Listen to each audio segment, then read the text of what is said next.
Hello everyone, and welcome to Dutch Greybeard. I recently read the Dark Elf Trilogy by R.A. Salvatore back to back, unable to stop reading.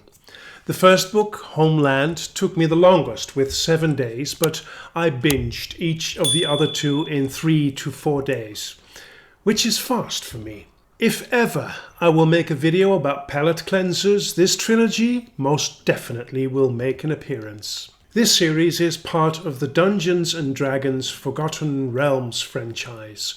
I believe several hundreds of books have been written within this franchise. I didn't grow up with D&D, so I am completely new to this world.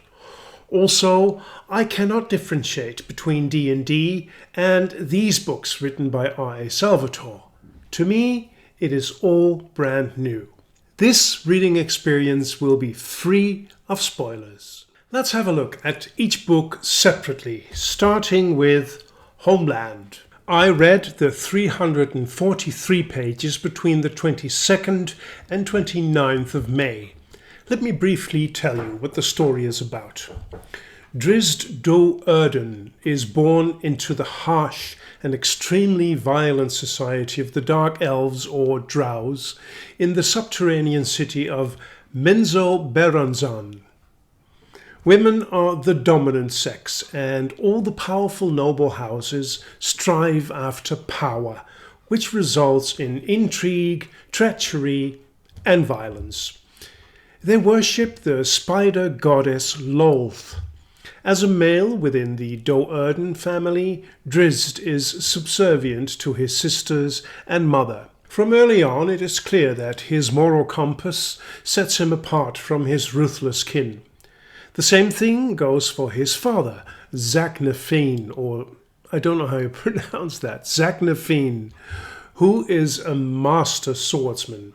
He teaches Drizzt, who becomes exceptionally skilled with his 2 scimitars. Drizzt experiences many atrocities, making it all the clearer to him that he is not comfortable within Drow culture and its unrelenting pursuit for power.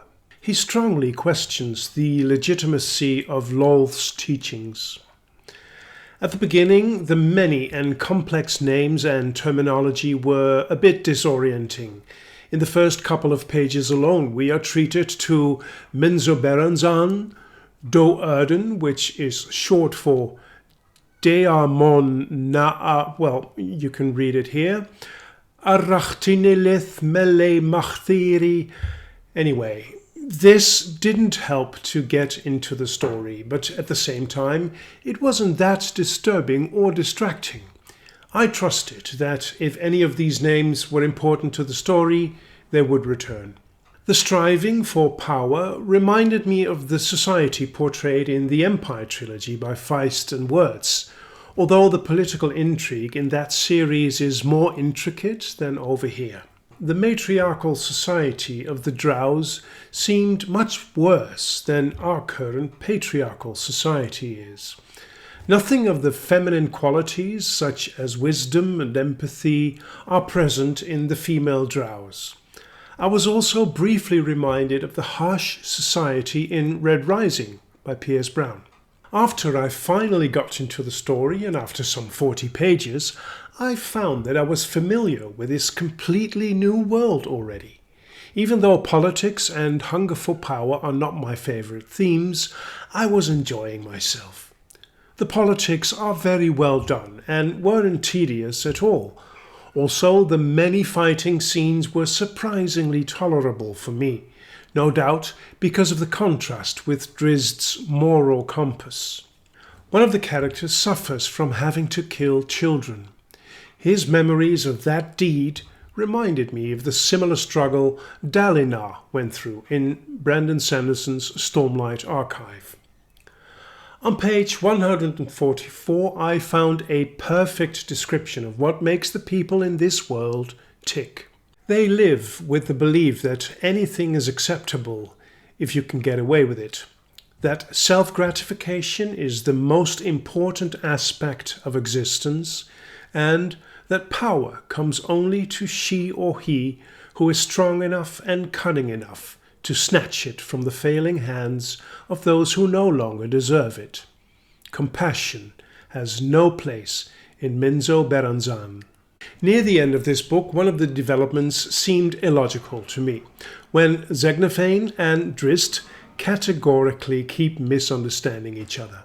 Especially the reasoning and actions of Zag are strange and not very logical to me. For spoiler reasons, I won't go into the details here, but this part lacked credibility for me. In the margins, I even scribbled the word absurd somewhere. My favorite parts of the book were the small prologues to each new part in the book, coming from Drizzt's memoirs, apparently. Is this course I've chosen a better way than the life Zegnaphane knew? I think yes, though I find despair often enough sometimes to long for that other way. It would have been easier. Truth, though, is nothing in the face of self-falsehood, and principles are of no value if the idealist cannot live up to his own standards. I rated Homeland with 84 points out of 100. Overall, a very enjoyable story, excellently told, albeit rather predictable. Very high pickup ability of 90%. The prose is functional and nondescript, devoid of flowery or poetry. After finishing Homeland, I immediately picked up Exile, even though I hadn't planned it. Within 4 days, I flew through the 343 pages of the book, which to me is clearly the lesser of the three. As the title already suggests, Drizzt has been exiled from his home city of Menzo Berranzan. In the perilous Underdark, he tries to evade the vengeful pursuit of those who view his departure as betrayal. He also has to survive the many monsters who threaten him.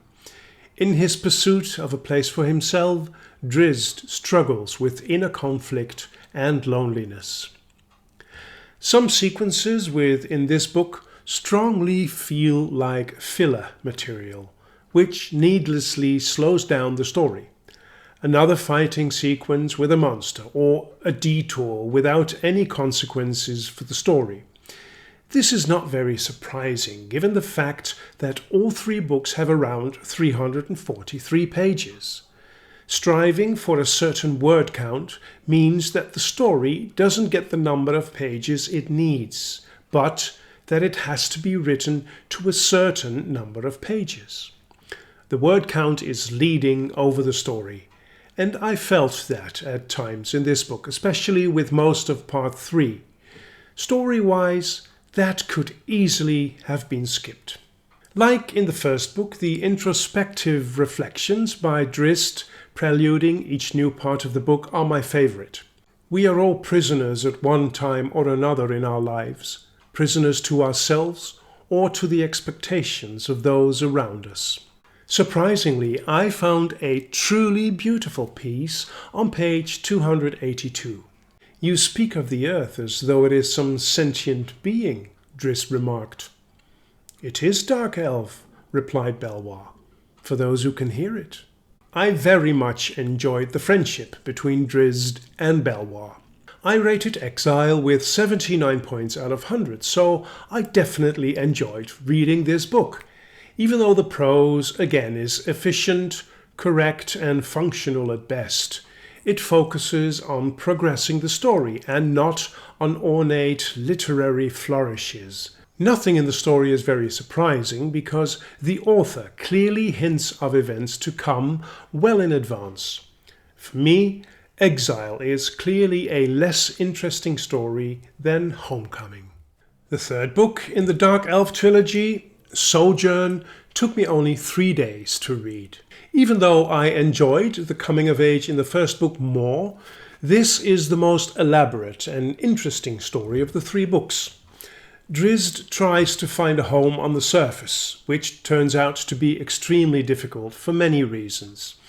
Away from the Underdark, he is seeking to live a life of honor and virtue. I enjoyed the sequence with Montolio, Mouchy, de Bruchet the most. With this blind ranger who becomes a mentor to Drizzt, our main protagonist finally finds some sort of acceptance, and with that, some peace. Of course, we are treated to many fights and a serious battle. This big battle with orcs, wargs, and all kinds of creatures against Drizzt and Montoliu, to me, is the least interesting chapter of the entire book. I couldn't care less. But the wisdom and agility of the old Montoliu, on the other hand, provide for great storytelling. Sojourn starts on a false note for me because its prelude and Drizzt's introduction to Part 1 more or less have the same content.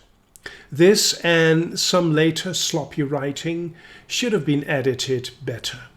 Again, the prose is not very inventive or creative. It is skilled, adequate, and it's straightforward, doing its job, telling a story. This next contemplation of Drizzt as his introduction to Part 2 of the book really impressed me. Guilt is always a self-imposed burden, but is not always rightly imposed. Rationally, I knew that I was not to blame, but rationale is little defense against the weight of guilt. The theme of religion is explored more elaborately in this book. In his introduction to Part 3, Drizzt wonders, are the Dark Elves evil because they follow the precepts of the Spider Queen, or is Lolth a culmination of the Drow's natural evil conduct? A fair question. Later on, Drizzt discusses religion with Montoliu, who argues that any ranger has Mayaliki, the mistress of the forest, as his or her goddess. When he asks Drizzt who his god is, the Drow answers boldly, I have no god, and neither do I want one. To follow a god is folly. I shall follow my heart instead. Lolth is not your deity, that much is certain. What god or goddess then fits that which is in Drizzt Do'Urden's heart? You grew up among the perversion of a deity. And yours is the true one? Drizzt asked sarcastically. They are all true, and they are all one, I fear, Montoliu tried to explain. You see them as physical beings trying to control our actions for their own ends, and thus you, in your stubborn independence, reject them. The gods are within, I say, whether one has named his own or not. You have followed Mayaliki all of your life, Drizzt. You merely never had a name to put on your heart. With all three books, I had the distinct feeling that I didn't have to take the world building all too serious. Any creature or any background can all of a sudden pop up and disappear again from the story. It all feels pretty random, like the meeting with the dragon Hephaestus, named after the Greek god of fire. This entire chapter, number 21, feels hastily put together. Drizzt goes in like he has a real plan to escape, which turns out to be no plan at all. He more or less makes things up as he goes along, but somehow the author gets away with all of this. Even though the book feels like a thread of loosely connected stories than a deeply worked out plot, it is a lot of fun to read. I gave Sojourn 82 points out of 100. The story is obviously working towards a seamless fit with the next trilogy, Icewind Dale, which was written first. Clearly, the book is not without flaws, but what stays with me the most is the pleasant and easy reading days it gave me. The average rating for the series as a whole is 81.5 points out of 100. This score does not include my eagerness to continue to read this series. Just whenever I'm in the mood for an easy, fun read, I will pick up the next books in the Legend of Drizzt series. Thank you very much for watching this video. Until we meet again at Dutch Greybeard.